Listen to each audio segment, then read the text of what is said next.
सरकारी जगार दोकान करने केन्द्र करी बाप पुओं संघबद्ध आक्रमण में बापार मृत्यु पुओ गुरुतर ढेंकानाल सदर थाना कृष्णप्रसाद गांव में बाप पुओं संघबद्ध आक्रमण होती चतुर्भुज जेनांकर मृत्यु होता बेले 18 वर्षीय पुओ ओम प्रकाश जेना गुरुतर हाथ होती आक्रमणकारी माने कृष्णप्रसाद और झुंपुड़िया गांव बासिंदा पुओ ओम प्रकाश अवस्था संकटापन्न नथिबारु तांकु कटक स्थानांतर करा जायछि। घटनास्थल में भापुर फांडी पुलिस और साइंटिफिक टीम पहुंची तदंत करुछि। एने पुलिस प्रतिक्रिया मिल पार नहीं।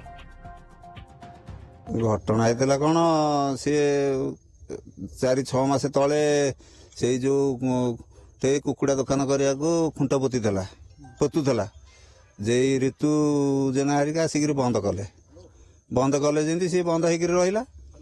आज सी फेर आसिक ओलाओली करते खुंट पोते दुकान करेंगे ये चतुर्भुज जेना गला कहला मत तो बंद कल तमें केमती ओलौच ये तेड़ा तेड़ी होकर सी ठेला पेला होकर गले जाकर घरे गोटे गाँव में हाटुरा पकेले चुपचाप होकर रहिले। 11टा 12टा बेलू आसिक गंडगोल